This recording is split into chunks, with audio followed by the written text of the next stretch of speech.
Muito bom dia, meu amigo Almir César Filho. Bom dia, meu amigo Antônio de Pádua Figueiredo. Bom dia, meus amigos. Bom dia, minhas amigas. Novamente falando com vocês ao vivo para o Boletim de Censura Livre, trazendo um pouquinho da economia fácil, tentando traduzir para a linguagem do trabalhador e da trabalhadora, puxando os interesses da gente no meio dos destaques do noticiário econômico do dia. Então, trago aí mais um destaque e a gente, como sempre, convida nossos ouvintes a dar o curtir, compartilhar, se estiverem nos assistindo pelo vídeo, e, é claro, oferecendo a opção de ouvir não só nosso quadro, como a programação completa do Censura Livre, pelo www.crwebradio.com e também pelos aplicativos de rádio online, Radiosnet, ou nossos, que vocês também podem baixar lá na Play Store. Antônio, contigo. Vamos aqui ao destaque da participação do Almir César Filho aqui no quadro Economia Fácil, versão reduzida. Hoje não tivemos vinhetinha, mas semana que vem ela volta. Reservas cambiais caem para nível inferior a 2012. A queda se intensificou após o Banco Central adotar a política de leiloar dólares para segurar a cotação da moeda. Por favor, Almir. Antônio, nós separamos esse tema, pode parecer até um tema etéreo, um tema distante para o nosso amigo ouvinte, para a nossa amiga ouvinte, mas não é não. No início do ano, ou mesmo já durante a eleição, ano passado, se falava que uma vitória de Bolsonaro, especialmente uma vitória que se refletisse um governo com agenda de reformas neoliberais, o dólar iria cair, né? Diante da instabilidade política do ano passado, houve uma disparada do dólar, né? E um discurso que a gente via na mídia, a partir de alguns especialistas ligados ao mercado financeiro, como também de uma parcela considerável da classe política, era justamente que o dólar não só se estabilizaria, como até mesmo reduziria por uma cotação baixa, à medida que tivéssemos um governo que resgatasse a confiança, né, a confiança do mercado, e que implementasse ajuste fiscal, que reforçaria essa confiança, como também um governo que empreendesse a tal agenda de reformas neoliberais, né, especialmente a reforma da Previdência. Mas, ao contrário disso, a gente foi vendo ao longo de 2019, a gente já está quase indo para o final de outubro, antepenúltimo mês do ano, que o dólar vivenciou altas, e não há nenhum sinal de voltar ao patamar que a gente viu no início de 2000, estava vivenciando no início de 2018, muito pelo contrário. E para complementar, além da alta do dólar, o dólar alto, ele é uma faca de dois gumes, porque ele eleva preços aqui no Brasil, nossa economia, até pela internacionalização, mas também porque nós somos produtores de commodities, e os commodities são cotados em dólar, mesmo quando eles são consumidos no mercado brasileiro, em reais, fazem com que uma alta do dólar eleve os preços de vários produtos, né, reduzindo, consequentemente, o poder de compra do trabalhador. Por sua vez, alguns setores da economia são beneficiados porque aumenta, né, o faturamento com a venda desses produtos, inclusive as exportações, né, os preços das exportações. Então, o que nós estamos vivenciando é a alta do dólar, e essa alta do dólar é causada tanto pela instabilidade política no Brasil, que prossegue, como pelo fato que a economia brasileira está muito fraca, o que faz com que boa parte dos rentistas que são os investidores no mercado financeiro, aquelas pessoas que vivem de renda, né? Não só o especulador. O especulador é aquele mesmo que aposta, faz apostas mais ousadas, mais abusadas. Então, os rentistas apliquem seus recursos no dólar como uma reserva de valor, como um meio de se proteger diante da instabilidade econômica interna e até mesmo a perda de dinamismo da economia brasileira. Então, a gente vivenciou em 2019 até um fenômeno curioso, porque frequentemente o dólar anda sempre em oposição à Bolsa, né? Quando a Bolsa está em alta, o dólar está em baixa e vice-versa, mas não foi isso que a gente viu.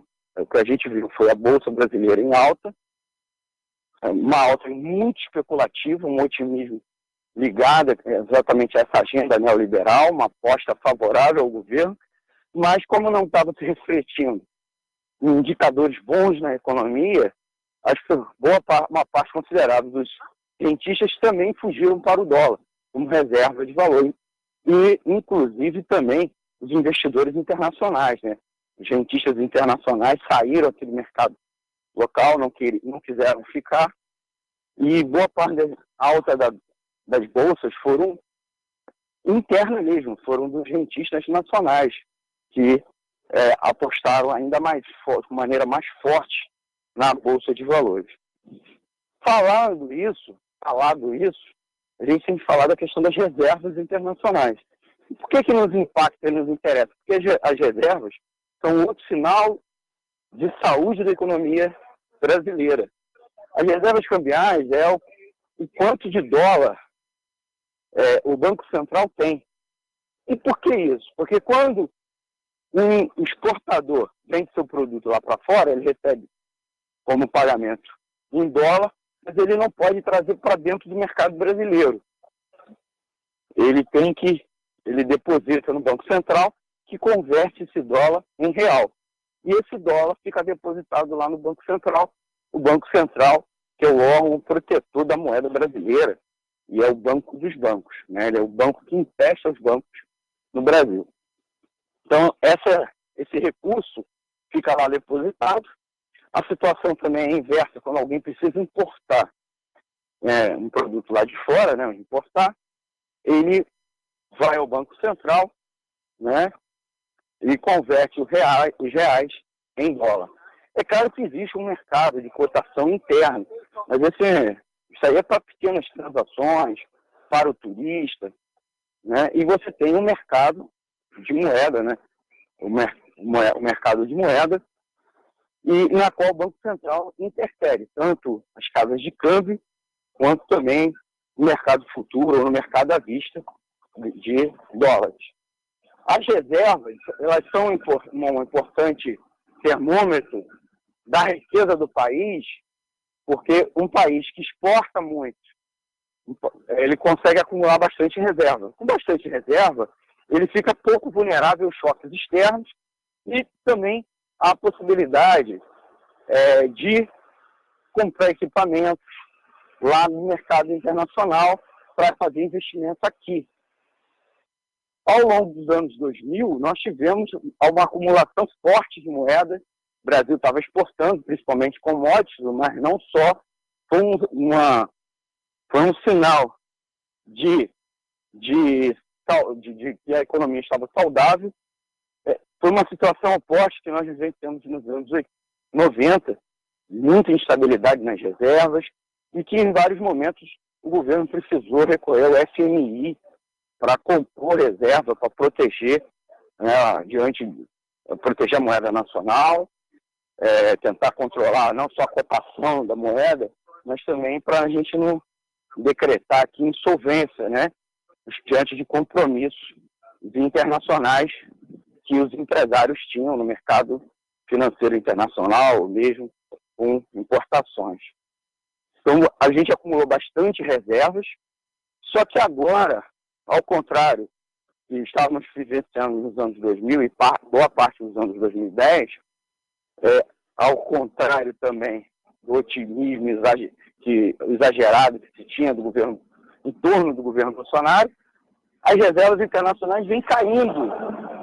Não é que não só elas não estão aumentando, como elas estão caindo. E estão caindo por quê? Porque, além da baixa entrada de recursos na própria reserva, o governo está se vendo às voltas com a questão da tentativa de segurar a cotação do dólar. Quer dizer, o dólar, de fato, não está aumentando muito mais porque o governo vem fazendo operações de injeção de dólar aqui no mercado interno para tentar segurar a cotação. O resultado é a queda das reservas. Isso tudo é uma tentativa artificial de não perder o controle da moeda brasileira.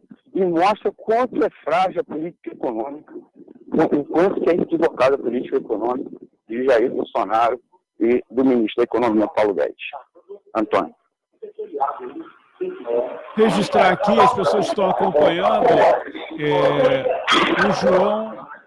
o João Portuga, a Sueli Vaz, o Leone Pegorim, que é de Santo Antônio de Pádua, lá no Noroeste Fluminense, o Marcos Nonato, a Sara Shoa, nosso ouvinte lá de Niterói, Rosane Souza e também a Rose Edmilson e a Ernestina Silva.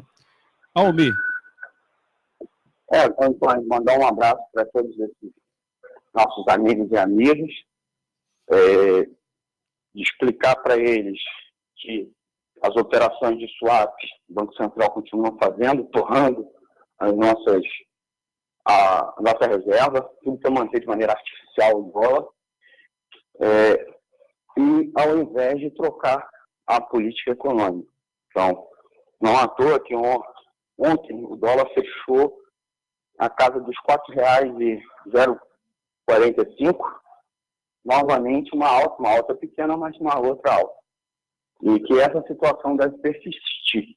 Eu lembro aos nossos ouvintes que o Equador foi arremessado a uma crise econômica e política, né, que vocês viram dos levantes populares, porque a moeda nacional ficou muito pressionada, houve uma queda brutal das reservas internacionais e o Equador acabou tendo que pedir dinheiro ao FMI.